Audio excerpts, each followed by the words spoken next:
Welcome back to a damp and cold sandwich down in Kent. We are freezing, but got to do what we've got to do. So we have got in a 2014 Skoda Fabia, I think it is. Fabia? Yeah, got to be. Anyhow, 2014 Fabia is coming in with the window faults. Both front windows not working apparently, so we're going to run through it. These are quite complicated systems. They change them all the time. Very similar to the Polo's early ones. You had a control module in the door, which the motor was connected to, so it was sort of door window motor. Then we got powers in from body control, then that controlled the doors for the unlocking and things like that. She hasn't complained about any locking faults on it, so maybe it's changed systems again.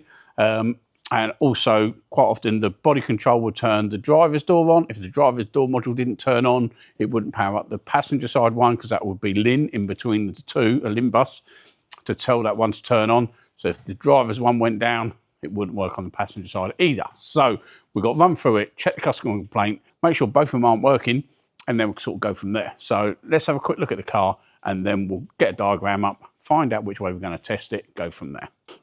Right, so let's check driver's side.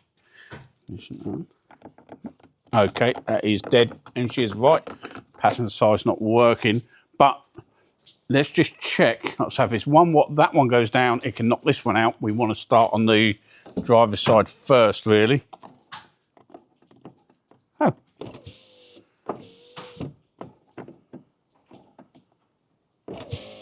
That one's working. Bit iffy. Oh, it hasn't been set for a while, I think. That's all that is. Right, so that means this side is okay. But if that one's not turned on, yeah, maybe that's what the issue is. So we're obviously going to start on the driver's side. Both switches aren't working on that. But yeah, if that side's working, that means it's getting its signals, getting its switches, getting everything it needs. It will have some sort of communication between the two, because it's got to control the passenger side from the driver's side switch. So let's go and check out how it works and what we're going to check first. Okay, right, we have got the wiring diagrams up. This is the driver's side motor and control module. It gets one main live in on pin or fuse 51, 25 amp. That's a permanent live on pin 30. Pin 15, obviously switch live. That comes down through fuse 11, drops down, turns that on, tells it to turn on. But then the next part of it does show it's got a LIN signal going between pin 5 of that one, comes up, goes to 50, or reference 50. Let's go down to reference 50, which is this one here. And yeah, that's the input LIN from one module to the other module. So yeah, that's what we've got on there. So we're going to check them fuses. What did we say they were?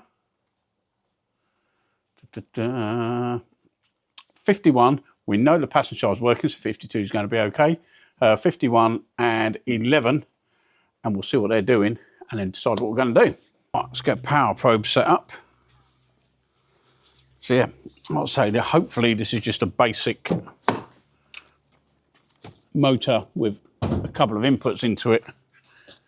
This is what it's looking like on the diagram, because I don't know why they've complicated it so much. I did have it on one. The front door spoke by CAN bus, speaks to the front control module, and then it goes LIN bus from that one to the back one, and then does it either side. Yeah, they were a bit of pain. So right, let's get this set up.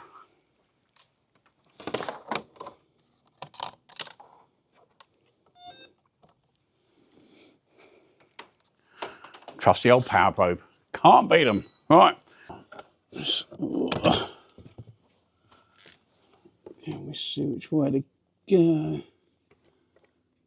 1, 2, 3, 4, 5, 6, 7, 8.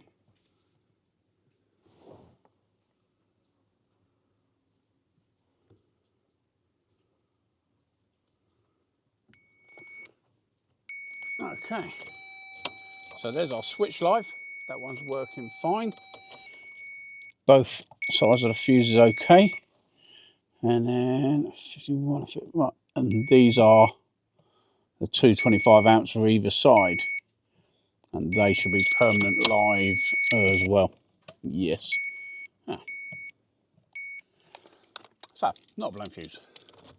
So we're going to pull the door card off. Normally we'd check the wiring in between, but these are so finicky that even the wake up signal on them, if it doesn't get that wake up signal, if it was CAN controlled, just disconnecting it, connecting it back up, it wakes them up.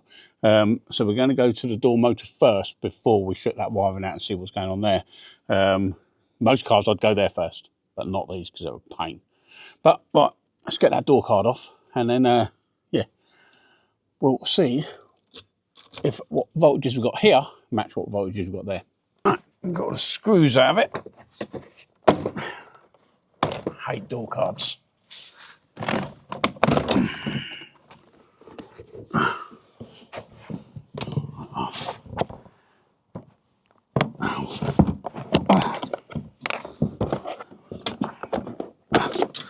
Switch can come up that way. Okay. Right.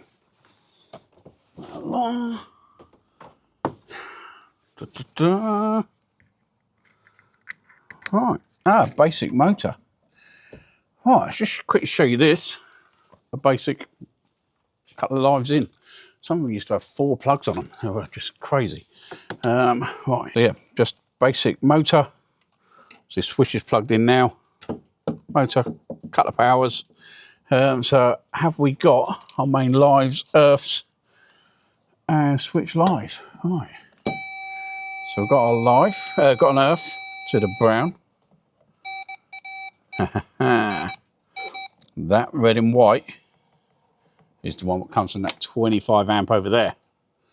So if I put power to that, well, we know it's not got a short because it's not a permanent earth.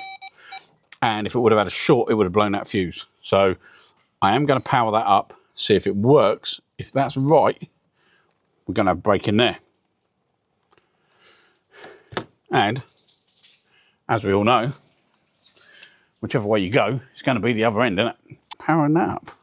So again, power probes have got a certain amount of protection in it. If you know which live you're going to, if that did have a short on a thick wire, this would blow and it'd be okay, you know. It's when people go in and start probing up modules and switches and things like that, that's when you start getting the mystic smoke coming out.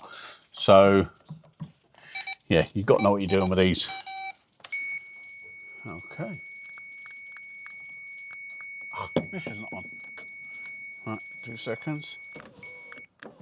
Ah, beautiful. Both sides. Let's turn that beeping off. So that means that the switch live is working, although I haven't tested it yet, which I didn't need to because I found it on the first easy test. Not working. Ignition on, working. Sacre. So it means that that's okay, switch live's okay, control module's okay, limb bus is okay because it's controlling that one as well. We've just got to find that broken wire, which is guaranteed to be in there. Nothing's guaranteed, is it? But let's get that pulled off and I'll show you once I found it. Success! So we have found this. Well, obviously it's sort of where we knew it was going to be. So we have got a broken wire. That main white and red is broken. The issue we got is all the other ones, all the insulation started cracking off. So normally we would repair that one wire, link it into the door, get it nice and tight by the plug or repin it and run some new wires through, but that is never going to be a nice repair.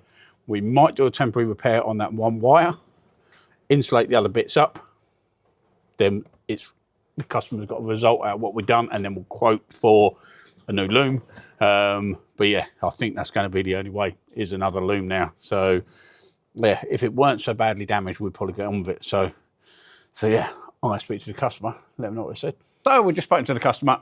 They are happy to have a temporary repair done, just to get it working. Let's say it's going to take us a couple of minutes to do that. It's not going to last. It's not going to be good.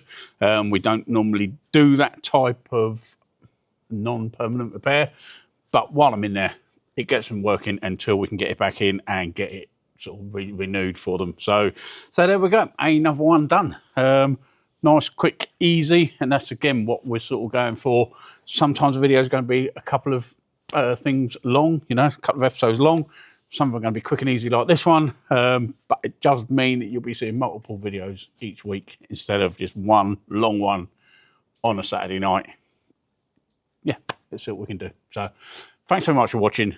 Stick a link in the comment down below what you like of these quick short ones. I'd say some of the longer ones, they're not going to be the same, but it is what it is. So like, subscribe, do all the goings. See you on the next one.